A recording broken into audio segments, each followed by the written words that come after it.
성경 봉독 하겠습니다. 성경 봉독은 우리 말씀은 창세기 12장 10절부터 20절 말씀입니다. 창세기 12장 10절부터 20절 말씀 제가 봉독해 드립니다.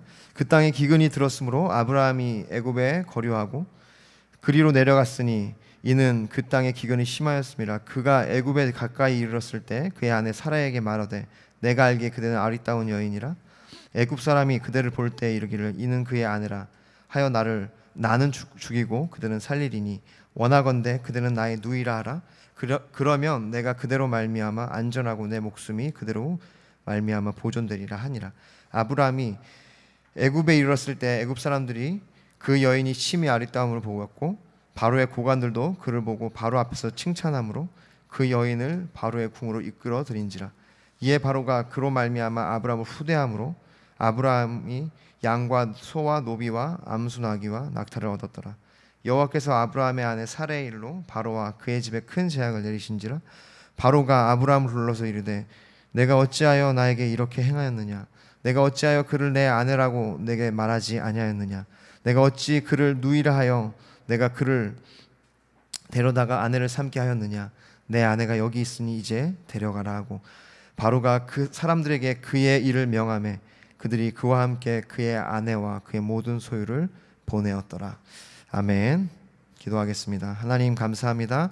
이 시간 함께 주의 말씀 앞에 나아갑니다. 전하는 자나 듣는 자 모두가 한 성령 안에서 이 말씀에 응답하게 하여 주시고 순종하게 하여 주시고 반응하게 하여 주시옵소서. 이 말씀이 우리의 심령 가운데 새겨지게 하사 그 말씀으로 말미암아 우리의 삶에 열매 맺게 하여 주시옵소서. 감사드리며 예수님 이름으로 기도합니다. 아멘.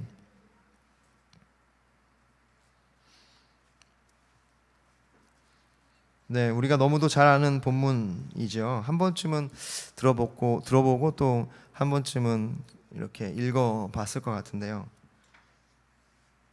이 본문을 읽으면 이제 몇 가지 참 흥미로운 포인트가 있잖아요. 사라가 도대체 얼마나 이뻤으면 당시 나이가 65세 정도 됐다고 해요. 그러니까 참 최고의 모델이죠. 여성들에게 미모에 있어서는 65세가 되도록 한 나라의 왕이 그 매력에 빠질 정도로 미모를 유지했다. 보통 자기 관리를 한 게 아니죠. 뭐 그러한 것들이나 아니면 뭐 자기 아내를 누이라고 하는 이런 파렴치한 그런 그 아브라함의 어떤 그 믿음의 조상이라고 하지만 이해할 수 없는 행동들, 이런 것들이 이 본문에 있습니다. 네, 우리가 방금 얘기했듯이 아브라함을 믿음의 조상으로 알고 있잖아요. 히브리서 11장 8절에 아브라함에 대해서 이렇게 기록합니다. 믿음으로 아브라함은 부르심을 받았을 때 순종하여 장래 유업으로 받을 땅에 나아갈새 갈 바를 알지 못하고 나아갔으며, 그가 장래에 받을 땅, 아직 알 수 없는 그곳, 이미 주어지지도 않았고 자기의 가까이 있는 것도 아니고 보장된 것도 아닌 그 땅을 뭘로 나갔어요? 믿음으로, 말씀하심에 따라, 부르심에 따라 믿음으로 나아갔다는 거예요. 그렇습니다. 믿음으로 그는 부르심에 순종하여 갈 바를 알지 못하고 나아갔어요. 장래 유업으로 받을 땅에 그렇게 그냥 어떻게 보면 무식하고 용감하게 출발했다는 거죠. 할렐루야. 믿음에는 이러한 출발이 필요합니다. 그렇게 주님 앞에 적극적으로 무모하게 그렇게 나아가는 것들이 필요해요. 그 이야기들이 이 앞에 이야기죠. 놀라운, 우리가 너무도 잘 알고 있는 이야기잖아요. 12장 이 본문 앞장을 보면요, 앞을 보면요, 전반부에 여호와께서 아브라함에게 이르시되 너는 너의 고향과 친척과 아비지 집을 떠나 내가 너에게 보여줄 땅으로 가라. 우리 너무도 잘 아는 말씀. 그 하나님께서 이 아브라함을 부르시는 장면, 한 가정을 이 하나님의 구원의 역사에 그렇게 세우시는 그 계획에 따라 그 놀라운 은혜의 이야기가 이 앞에 본문에 나오는데, 이제 이 이후로 그들이 가나안 땅에 도착해서 일어난 일을 지금 기록하고 있는 겁니다. 그들이 오늘 본문에 보면요, 바로 앞절 9절에 보면 점점 남방으로 옮겨갔더라. 그러니까 그들이 가나안 땅에 도착했어요. 그리고 계속 장막을 옮겨갑니다. 왜냐하면 사실 이 아브라함은요, 약간 유목민이었기 때문이에요. 약간 그냥 유목을 했어요. 텐트를 치고 장막을 걷고 하는 생활을 했다고요. 그래서 이 뭔가 환경이 제대로 조성되지 않으면 가축들이 다 굶어 죽으니까 옮길 수밖에 없는 거예요. 그래서 옮겨갔던 거예요. 그래서 점점 어디로 갔어요? 남방으로 갔죠. 사실 남방으로 갔다는 얘기는요, 먹을 것을 찾아 남방으로 갔다는 이야기도 되지만 한편으로는 뭔가 더 세상적인 좋은 조건을 찾아갔다는 의미이기도 합니다. 점점 남방으로 내려간다는 얘기는요, 약속의 땅에서 점점 멀어지는 것을 뜻하기도 해요. 어쨌든 여러 가지 이유로 인하여 점점 남방으로 갔습니다. 그것이 사실은 우리의 모습이기도 해요. 어떤 여건에 따라서 점점 내가 편한 혹은 어떤 인간적으로 보이기에 유익한 환경들을 찾아 나선다는 거예요. 그렇게 점점 남방으로 조금씩 옮겨가더니 이제는 10절에 보니까 그 땅에 기근이 들었어요. 그것도 아주 큰 기근이 들었습니다. 그래서 어떻게 해요? 애굽 땅으로 내려갑니다. 거류하기 위해 그가 갔다는 거예요. 거류라는 것은 이주민, 즉 뭐 이민을 가는 느낌인 거예요. 오랫동안 가기 위해서 들어간 겁니다. 근데 그때 이랬을 때 우리가 읽었던 것처럼 그가 이제 두려움이 몰려왔어요. 아마 이 사람들이 이 사라를 보고, 그 당시에는 이제 사례였죠. 이 사례를 보고 나를 아마 죽이겠다. 그가 내 아내인 것을 알고 나를 죽이고 내 사례를 차지하겠다. 왜냐, 아름다운 연인이기 때문에. 그러니까 이제 그 아브라함도 굉장히 외모 지상주의였나 봐요. 외모로 사람을 취해서 그렇게 결혼을 했는지. 우리 중에도 외모 지상주의 한 명 있잖아요. 어저께 제가 들었던 것 같은데 누구에게 그런 사람이 있어요. 자, 어쨌든 그렇게 이제 그 외모를 너무 잘 타고난 그런 외모를 가지고 있었단 말이에요. 사례가. 두려움이 몰려온 거예요. 그래서 살고자 하는 방법으로 안 되겠다. 여보 정말 미안한데 이제부터 누나라고 하자. 혹은 여동생이라고 하자. 안 되겠다. 난 일단 살아야지. 뭐 이렇게 하면서 그렇게 이제 제안을 하고 그렇게 말하도록 한 거예요. 그리고 이제 성경에 나와 있듯이 사실 그는 이복 동생이기도 합니다. 배가 다른 형제이기도 해요. 그리고 당시에는 아직 이 모세 율법이 정립되지 않은 때였기 때문에 일종의 근친상간이 허용됐고요. 이제 그렇게 그 환경 때문에, 왜냐하면 그들이 유목민이었고 이렇게 사회적으로 풍성한 곳에 살지 않았어요. 언제나 인구가 모자른, 그리고 가족 중심, 그러니까 부족 사회. 사실 아브라함은 족장입니다. 족장이 한 민족이 된 거죠. 그로 말미암아. 야곱도 족장이에요. 족장이 12족장을 세웠고 그 12아들이 12족장이 된 거죠. 그렇기 때문에 뭐 사실은 누이이기도 해요. 그러니까 어떻게 보면 뭐 그렇게 틀린 얘기는 아니죠.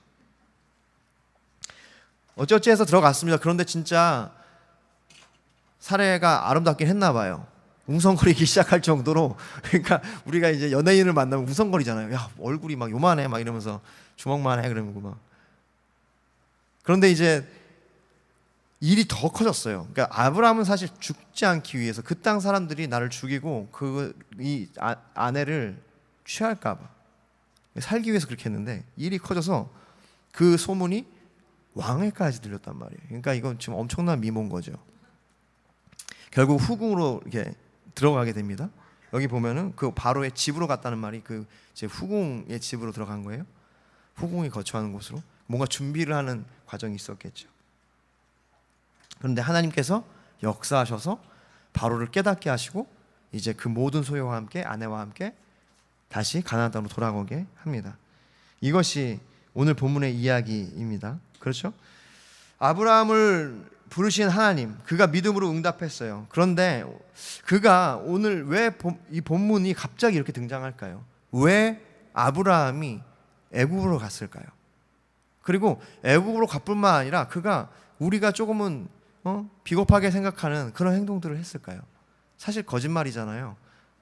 누이긴 했어도 아내였습니다. 아내가 아닌 게 아니에요. 그가 왜 거짓말을 하고 왜 그런 일을 벌였을까? 그는 도대체 어떤 존재인가? 그래서 오늘 우리가 이 말씀을 통해서 왜 이 이야기가 이 성경에 들어가 있는지, 아브라함을 부르신 하나님의 그 놀라운 은혜에 그 기사 이후에 왜 그가 애굽으로 내려간 기사가 등장하는지 우리가 함께 이 본문을 통해서 찾아보기를 원하고 생각하기를 원하고 그것을 통해서 우리의 삶에 우리를 향한 하나님의 뜻을 발견하기를 원합니다. 첫 번째입니다. 약속의 땅에도 기근이 찾아옵니다. 첫 번째는 약속의 땅에도 기근이 찾아옵니다. 10절 같이 읽을까요? 시작.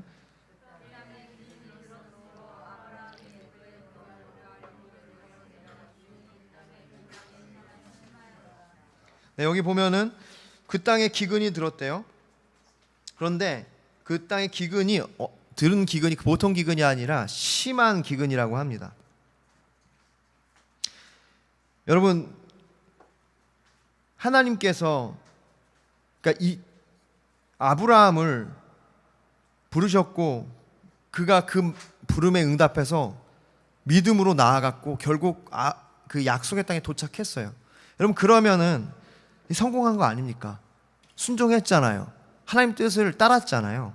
그러면은 일이 잘 풀려야죠. 젖과 꿀이 흐르는 땅, 약속의 땅이라고 얘기해. 내가 너를 복을 주어 큰 민족을 삼겠다고 하신 주님께서 민족을 삼을 만한 뭔가 여건을 만들어 주셔야죠. 그렇죠?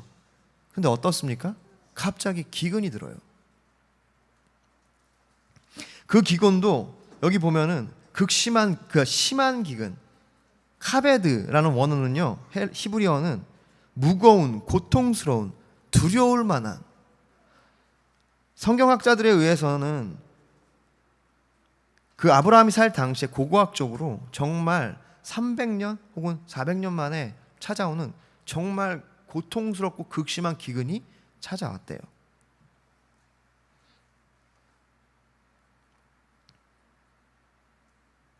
여러분, 어떻습니까?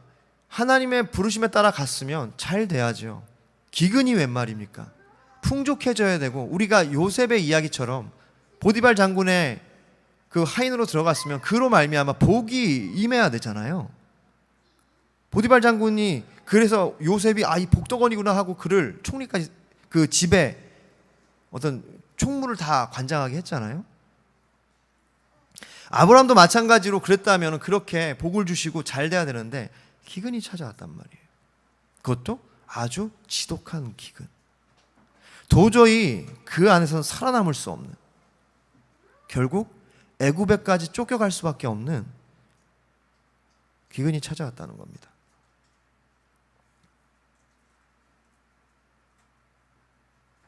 여러분, 우리는 주님의 음성에, 주님의 뜻에 따라 순종하면 사실은 잘 될 거라는 그러한 막연한 생각들이 사실은 우리의 신앙에 깔려 있습니다. 생각보다 많은 사람들이, 많은 신앙인들이 그것만을 기대해요. 그러나 오늘 본문은 어떻습니까?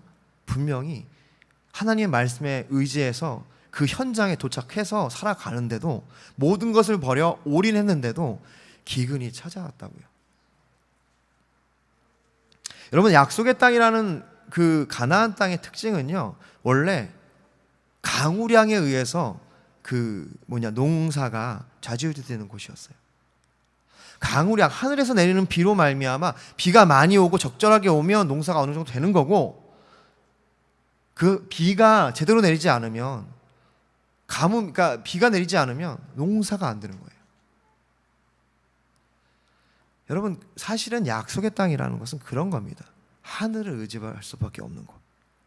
반면에 애굽은요, 그 나일강이라는 것은 어느 순간에 상관없이 언제나 강이 흘렀고, 특히 그 우기가 되면 범람해요. 범람하면 땅을 충분히 적시고, 그로 말미암아 삼각주가 형성돼서 사시사철 농사가 가능한 곳. 하늘을 우러러 기도하지 않아도 농사가 되는 곳이 그 애굽이라는 곳입니다.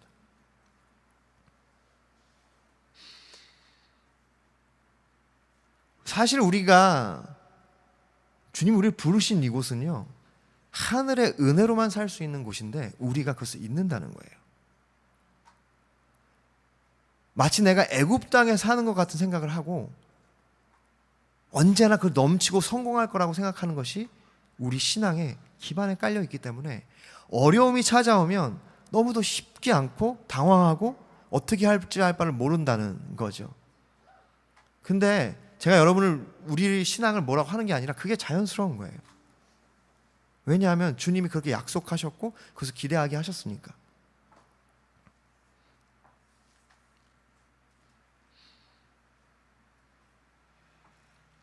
여러분, 그래서 사실은 우리는 우리의 삶에 이 고난을 대비해야 합니다. 그러니까 그것이 지혜로운 자예요. 나훔 3장 14절에 너는 물을 길어 에워싸일 것을 대비하여 너의 산성들을 견고하게 하여 진흙에 들어가서 흙을 밟아 벽돌 가마를 수리하라.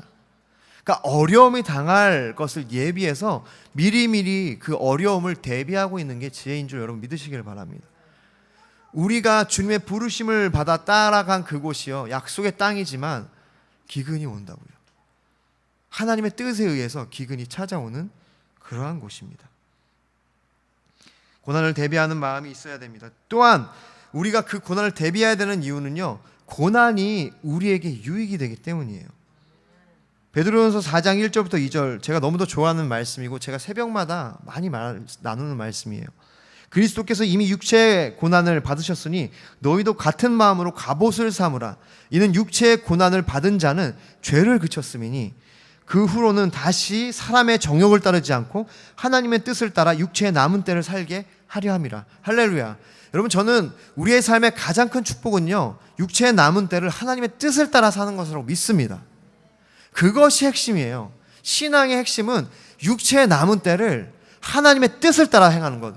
많은 사람들이 고난받지 않았기 때문에, 그들의 마음이 충분히 훈련되지 않았기 때문에, 연단이 없기 때문에 인생이 성공하기 시작하면, 잘 되기 시작하면 딴 생각을 해요.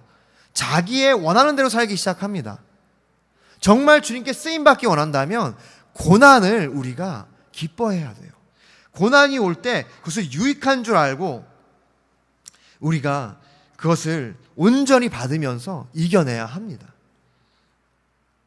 그럴 때 우리의 정욕과 우리의 욕심이 다스려지기 시작해요.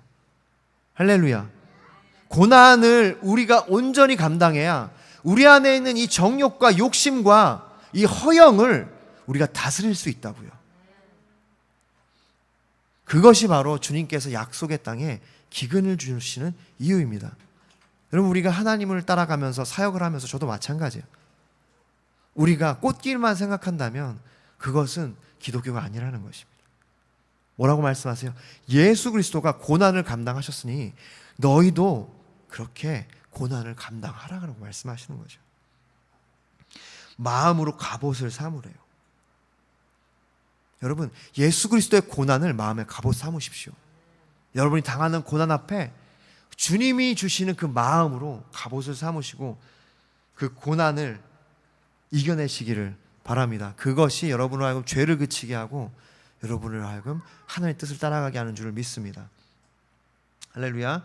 두 번째, 애굽으로 내려가다. 오늘 말씀 주제죠. 오늘 말씀 제목이 애굽으로 내려가다입니다. 두 번째, 10절부터 16절 좀 긴데 우리가 교독하기를 원합니다. 함께 읽겠습니다. 그 땅에 기근이 들었으므로 아브라함이 애굽에 거류하고 그리로 내려갔으니 이는 그 땅에 기근이 심하였음이라.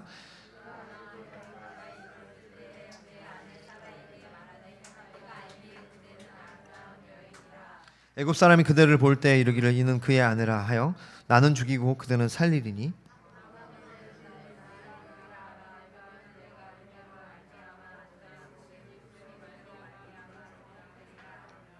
아브라함이 애굽에 이르렀을 때 애굽 사람들이 그 여인이 심히 아름다움을 보았고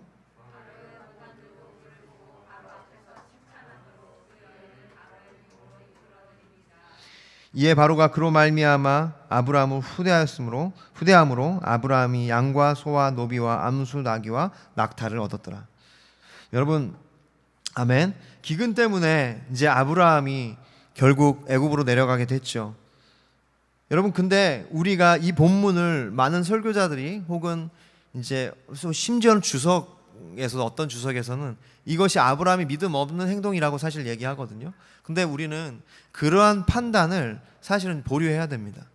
왜냐하면 오늘 본문에서는 한 구절도 하나님이 그를 책망하시는 장면이 없어요.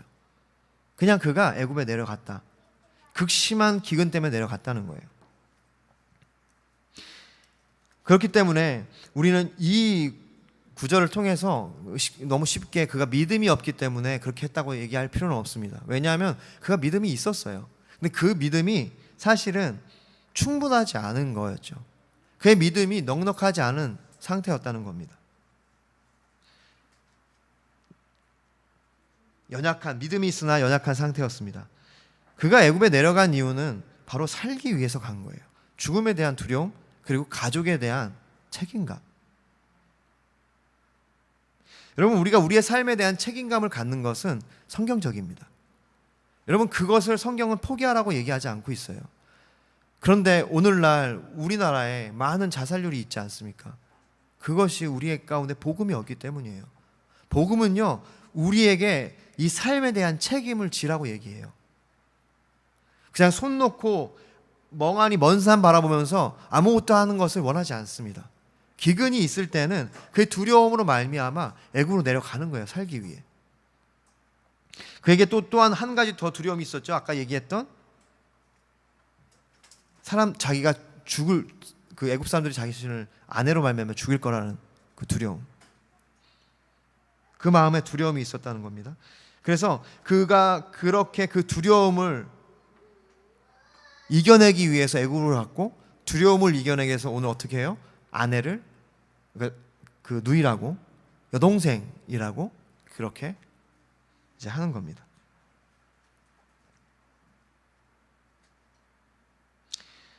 일이 커졌죠. 아까 얘기한 대로 이집트 사람들이 그를 죽일 거라고, 나를 죽일 거라고 생각했던 것을 더 넘어서 이젠 한나라의 왕이 사라의 미모에 반한 거예요. 그러면 이제 학자들이 그렇게 얘기합니다. 이집트는요, 함의 자손들이에요. 함의 자손들이 주로 아프리카 지역에 사는 사람들이거든요. 구스인들. 그들의 특징 중에 하나는 점프력이 굉장히 좋다는 것, 운동신경이 좋다는 것, 뭐 그런 게 있죠. 그래서 농구 선수들이 많이 이제 그런 아프리카 쪽에서 농구 선수들이 많잖아요. 인종차별이 아니라 사실이니까. 저도 덩크슛 하고 싶은데 제가 그러지 못하잖아요. 근데 이제 특징 중에 하나가 또 뭡니까? 이제 피부 색깔이 좀 그러니까 이제 어둡잖아요. 반면에 이 아브라함과 사라는요, 셈의 족속입니다. 자손. 그들은 유럽 쪽에 살았던 사람들이에요. 중동. 이쪽 사람들의 특징은요, 그 피부가 좀 하얗다는 거예요. 좀 밝은 톤을 갖고 있다는 거예요. 그러니 이렇게 그들이 그렇게 갔을 때 뭐 이쁜 거에다가 피부도 그렇게 뭐 밝으니까 얼마나 매력적이겠어요. 뭐 그렇게 얘기를 학자들이 합니다. 그래서 오늘날에도 많은 자매님들이 이제 좀 미백을 위해서 이제 애쓰시잖아요. 요즘엔 저도 좀 미백이 돼야 될 것 같아가지고 자꾸 얼굴이 타가지고 미백이 또 미모를 이렇게 빛나게 하는 건 같습니다. 그래서 어쨌든 그래서 이제 그 바로 왕까지 그 소문이 들렸고, 이제 고관들이 바로 왕에게 이제 점수를 따기 위해서 이 자매님을, 사라를 소개하고 그렇게 된 거죠. 그래서 그로 인해서 아브라함이 이제 오빠니까 바로가 그를 후대하여서 엄청난 재산을 그에게 줍니다.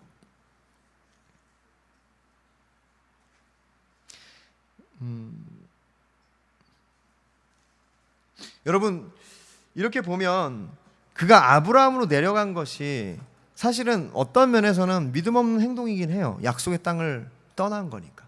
그렇지만 그가 살기 위해서, 그 자신의 가족에 대한 책임감에 의해서, 그리고 자신이 살고자 하는 어떤 그 의지에 의해서 지금 애굽으로 가기도 했고, 사라를, 자신의 아내를 누이라고 했단 말이에요. 우리가 이것을 섣불리 정말 뭐라 그럴까, 매너 없다라고 얘기할 수 없는 게, 정황상 당시의 사회 환경, 그런 분위기상 이것이 그렇게 큰 잘못은 아닐 수 있다는 생각을 하게 됩니다. 왜냐하면 당시는요, 정략 결혼이 어쨌든 성행했어요. 쉽게 말하면 아브라함이 사라와 연애를 해서 결혼을 했다기보다 부모에 의해서 짝지어질 가능성이 많고, 아브라함이 굉장히 럭키한 사람이라 짝을 지어주셨는데 이쁘기까지 한 겁니다. 요게 더 가까워요. 그러니까 아브라함이 아주 이쁜 사람에게 저 버스에서 저 지금 내려요 이렇게 해가지고 헌팅을 해가지고 그를 채잔 게 아니라 정략 결혼해서 저 결혼을 했는데 너무 감사하게 이쁜 거예요. 또 아브라함이 또 한럭키 하지 않습니까? 하나님께서 선택하셨잖아요. 결국에 믿음의 조상으로. 굉장히 놀라운 사람이에요. 그래서 이제 그렇게 정략 결혼을 했기 때문에 비록 이쁠 사람이었지라도 그렇게 큰 애정이 없을 수 있다. 그러니까 야곱처럼 그렇게 로맨티스가 아닐 수도 있다는 거예요. 아브라함은. 그리고 아브라함의 특징상 이 창세기를 쭉 보면요, 그는 굉장히 냉철한 사람입니다. 심지어 하나님 말씀하실 때 가차없이 자신의 아들을 하나님께 드릴 수 있는 철저한 사람이었어요. 아들도 드리는데 아내를 누이라고 하는 건 쉬운 일 아닐까요? 자, 보십시오. 그리고 가부장제였어요. 가부장제라는 건요, 그 아버지가 죽으면 그 족속 끝입니다. 리더가 없어지는 거예요. 이건 책임감이에요. 그러니까 살아도 이것을 이해하는 거예요. 당신이 죽으면 안 되지. 이게 어떤 사랑의 희생이 아닙니다. 이 가문을 유지하려면, 그래, 내가 당분간 당신의 누이로 있겠다. 사실 뭐 누이니까, 또 여동생이니까 뭐 이렇게 된 거예요. 또 여러 가지 정황상 보면은 그래요. 그리고 여러분, 이 이야기가 여기만 나오는 게 아니라 그가 또 20장에서 그랄 땅에 거주할 때 똑같은 일을 합니다. 그랄 왕에게 죽임을 당하지 않기 위하여 이런 경험이 있음에도 불구하고 그가 그의 아내를 누이라고 해요. 부전자전이죠. 심지어는 이삭도 그런 짓을 합니다. 그랄 땅에 거주할 때 26절에 보면 그가 자신의 아내 리브가를 자신의 누이라고 해요. 똑같은 스토리가 이루어져요. 하나님께서 개입하셔서 깨닫게 하시고 그들이 복을 얻는. 여러분, 어떻게 보면 제가 말씀드리는 것은 이 당시 정황상 이렇게 쭉 성경에 이것이 반복되는 것을 보고 하나님 그것을 정정하지 않는 것을 보면 그것이 그렇게 일어날 수 있었던 일이라는 거예요.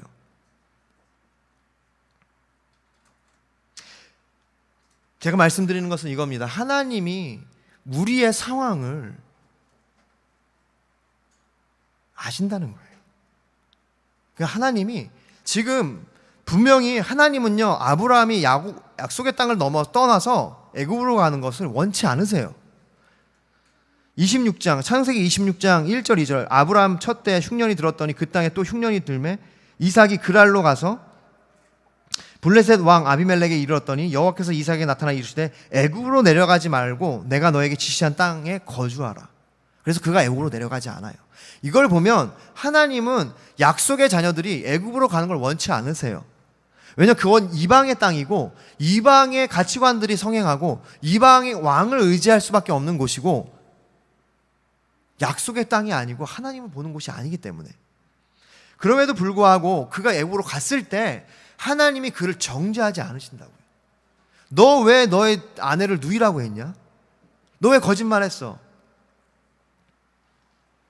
너 왜 내가 약속의 땅에 머물고 너 굶어 죽어도 입에 거미줄이 쳐도 거기 있어야지. 너 왜 내려갔어? 너 왜 살려고 하니? 죽어야 산다는데 하나님이 이렇게 몰아붙이지 않는다는 거예요. 사람들은 몰아붙일 수 있지만 하나님은요, 우리에게 우리의 수준에 맞는 우리를 그 수준에 맞게 인도하신다. 여러분, 오늘 이 애굽으로 내려간 아브라함의 이야기는 핵심적으로 그걸 보여주는 거예요. 하나님이 우리의 삶을 인도하시는데 우리의 수준을 뛰어넘어서 강압하지 않으신다는 겁니다. 대신 하나님이 잘했다고도 얘기하지 않으세요. 어떻게 하십니까? 그 원칙대로 주님께서 그를 다시 돌려놓을 뿐이에요.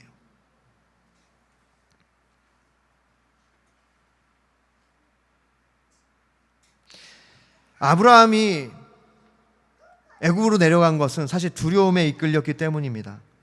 스스로 살기 위해서 애쓰는 거고 방법을 고안한 거예요. 어떻게 보면 하나님이 원하시지 않는 결정을 한 겁니다. 그런데 성경이 오늘 그것을 그냥 밀어붙이면서 잘못됐다고 얘기하지 않는다는 거예요. 그 핵심은 뭐냐면 하나님께서 우리의 삶의 상황들을 인정하신다. 이 상황들에 대해서 우리가 놓여있는 어려움에 대해서 아시고 그것들을 우리가 발버둥 치며 그것을 벗어나려고 하는 것들을 주님께서 그것까지도 우리 가운데 정죄하지 않으신다는 겁니다. 그리고는 이제 어떻게 하십니까? 세 번째입니다. 출애굽하게 하신다. 하나님께서는 원상복귀 시킨다는 거예요. 우리 말씀을 같이 보겠습니다. 17절부터 20절 말씀을 함께 한 목소리로 읽겠습니다. 시작.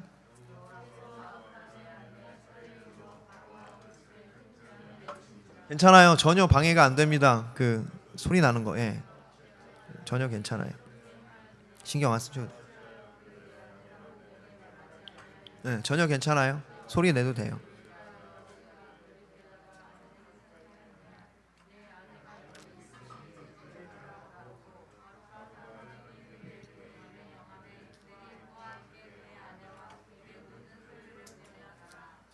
아멘. 자, 보십시오. 오늘 보면은 이제 어떻게 합니까? 하나님이 개입하기 시작하세요. 하나님께서 이제 그 상황 가운데 이제 주님께서 이제 일하기 시작한다는 거죠. 이 본문에서 보면 이 전까지는 다 아브라함의 결정에 의한 이야기들이에요. 근데 드디어 17절에 여호와께서 역사하기 시작합니다. 어떻게 합니까? 그가 바로에게 나타나서 재앙을 내리세요. 그 재앙이 정확히 어떤 재앙인지는 잘 모르지만 정확히 이 본문은요, 그 재앙에 대해서 설명하고 있지 않아요. 왜냐하면 사실 그것이 그렇게 중요한 건 아니기 때문이에요. 그러니까 사실은 바로는요, 엑스트라입니다. 조연? 빌런이죠. 그냥 악역이에요. 이 하나님의 이야기, 이 구원의 스토리에서 이 포커스는요, 아브라함입니다. 그렇기 때문에 그냥 그는 재앙을 받았고 그로 말미암아 깨달음을 얻었어요. 그리고는 아브라함을 당장 찾아가서 따지죠. 너 왜 이렇게 했냐? 왜 너 누이를 나 아내를 누이라고 했냐? 왜 나한테 이렇게 해서 내가 곤란을 당하게 하냐? 그리고는 이 모든 것을 다 가지고 너 가라. 내가 명할 줄 테니까 다시 가라. 결국은 하나님께서 역사하셨다는 것, 상황을 바꾸셨다는 겁니다. 여기서 보면은 19절에 우리가 한 가지 기억해야 될 것은 아내를 삼았다는 게 야다, 즉 어떤 그 동침을 의미하는 것이 아니에요. 이것은요, 어떻게 보면은 그 단어가 아니기 때문에 그냥 어떤 결혼식을 준비하다, 혹은 이제 원래 그 후궁을 맞이할 때는 일단 어떤 절차들이 있잖아요. 그러니까 그런 절차에 들어간 걸 의미하는 거죠. 그때 절제절명의 시기에 하나님께서 지금 나타나셔서 그를 보호하시는 겁니다. 여러분, 이런 장면이 20장에도 나와요. 아브라함이 또 그런 짓을 했을 때 하나님이 꿈에 또 이르시되 내가 온전한 마음으로 이렇게 한 줄을 나도 알았으므로 너를 막아 너에게 범죄하지 아니하게 하는 여인에게 가까이 잘 못하게 함이 이 때문이니라. 여러분, 이 뭔 말이냐면 그랄 왕 아비멜렉에게 하나님이 나타나셔서 그를 막으셨어. 너 왜 이렇게 하냐? 그는 아브라함의 아내다. 깜짝 놀라죠. 왜 너, 그래서 뭐라고 하냐면 하나님이 너 죽을 거다 이렇게 얘기하는데 내가 왜 죽습니까? 나는 아브라함이 거짓말해서 그것 때문에 이렇게 한 건데. 그러니까 하나님 뭐라 말씀하시면 오늘 말씀하시는 거예요. 내가 사라를 보호하기 위해서 그렇게 하는 거다. 이 말씀이 뭐냐면 사라가 약속의 자녀를 낳아야 되기 때문에 그 정절을 지키시는 거예요. 더 이상 하나님이 개입하지 않은 상황 가운데 주님 개입하신다는 거죠. 주님은 보호하시는 겁니다. 그 약속을 지키시기 위하여 그를 보호하시는 거예요. 여러분, 우리가 여기서 기억할 것은 우리가 믿어야 될 것, 우리의 신앙은요, 약속을 믿는 겁니다. 여러분 가운데 하나님께서 약속하신 것이 무엇입니까? 그 약속을 여러분 평생 붙드셔야 된다는 거예요. 그것이 이루어질 때까지 붙드셔야 돼요. 왜냐하면 하나님은요, 그 약속으로 역사하세요. 우리의 상황으로 역사하는 게 아닙니다. 아브라함이 아내를 누이라고 해서 막 이렇게 가기 시작하자 그때 역사하는 게 아니라 그 약속이 무너질 절제절명의 시간에 하나님께서 보호하심으로 나타나신다는 거예요. 여러분, 다시 말하면 하나님께서 하나님의 때에 보호하신다는 겁니다. 그것이 출애굽이에요.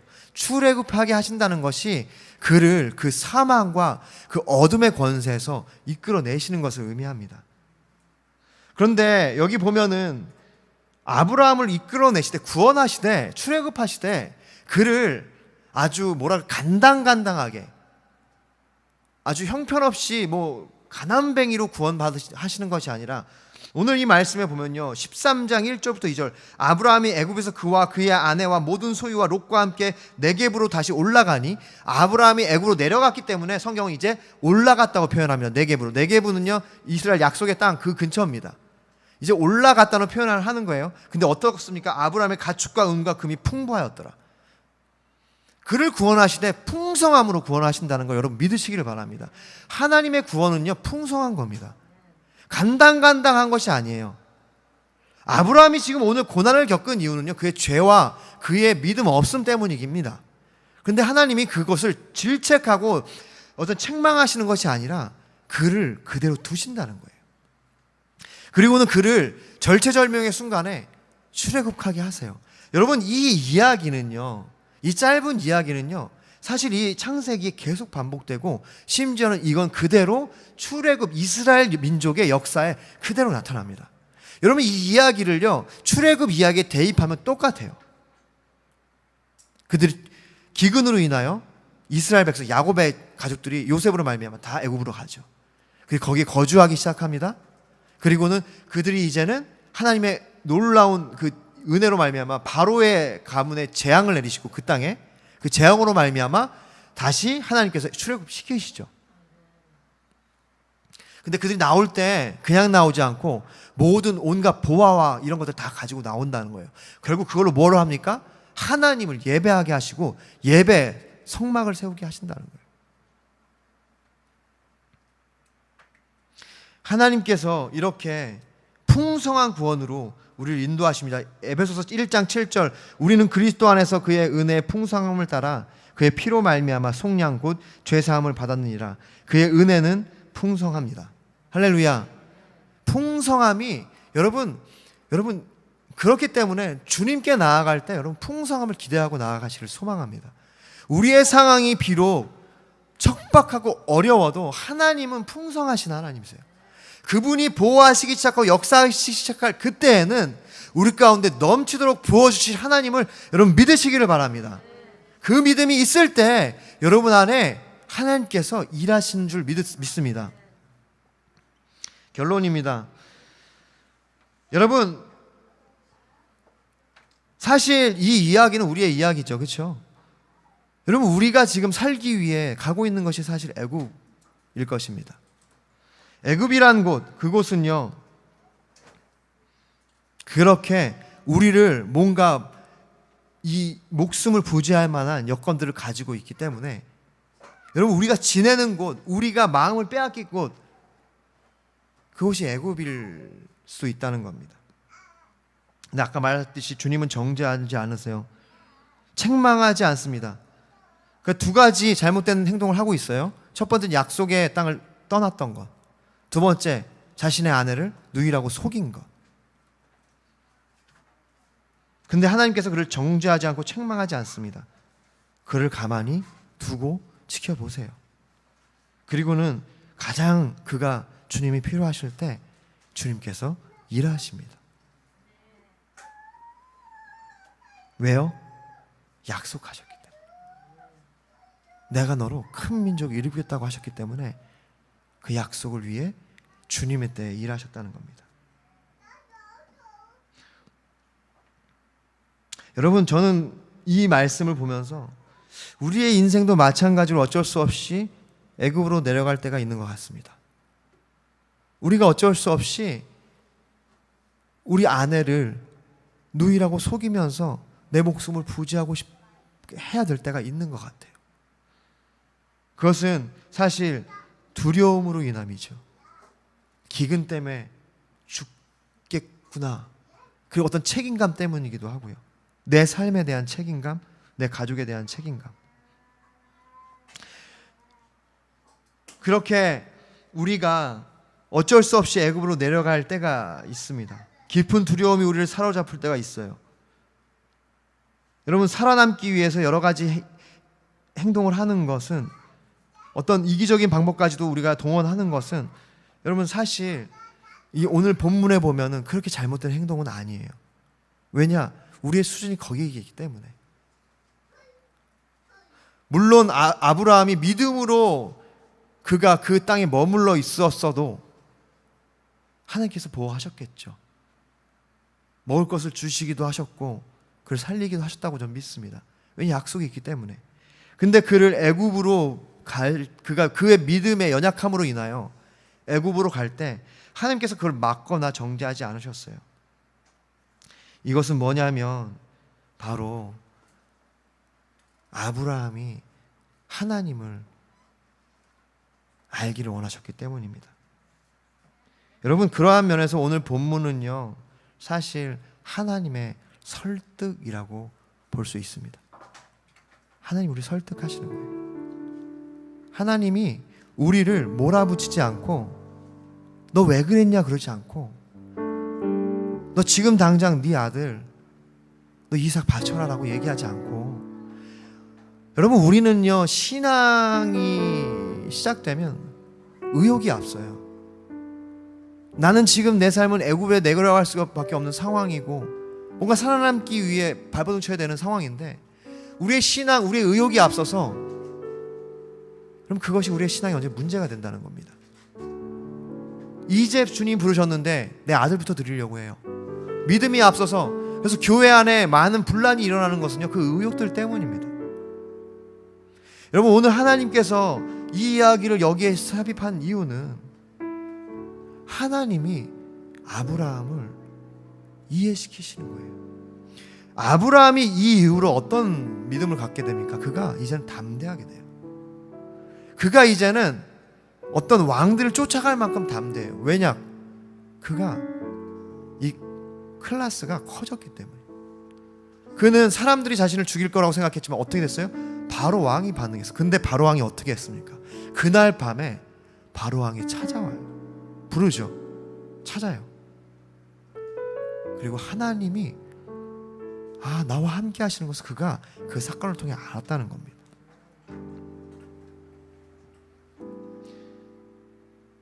하나님은 우리가 주님을 기계적으로 섬기는 걸 너무 싫어하세요. 우리가 보이러 주님께 오는 걸 너무 싫어하신다고요. 하나님이 아브라함을 이렇게 한 단계 한 단계 밟으시는 이유는 그를 설득하시는 거예요. 내가 너의 하나님이다. 너 나를 믿어도 된다.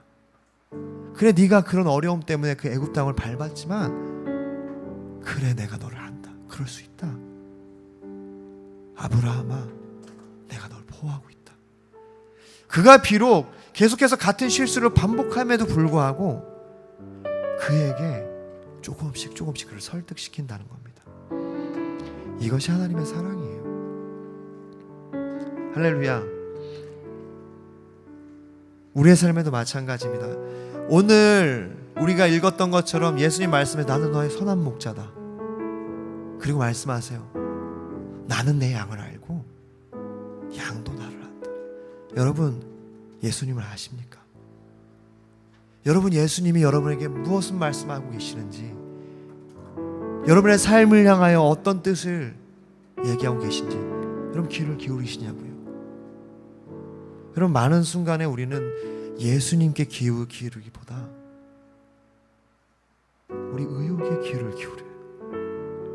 내가 아직 그 수준이 아닌데 내가 뭔가 된 것처럼 내가 하나님을 찾기보다 내 의욕, 내 인간적 욕심이 앞서기 때문에 하나님과의 교제가 일어나지 않는 거예요. 오늘 이 본문은요 우리에게 그걸 얘기해 줍니다. 하나님이 우리를 설득하신다. 그리고 뭘 얘기하는 겁니까? 예수님 말씀하셨죠. 나는 양을 위해 죽는다. 무엇입니까? 나는 너희를 구원한다. 할렐루야. 주님, 여러분 우리를 구원하실 것입니다. 믿으십니까? 이미 구원하셨고 그 일을 이루실 거예요. 주님이 원하시는 게 뭐냐면 우리를 설득하기 원하시는 거예요. 우리가 교제하기 원하시는 거고, 그 양의 음성을 들으시는 주님께서 너희도 내 음성을 듣기를 원하시는 겁니다. 할렐루야.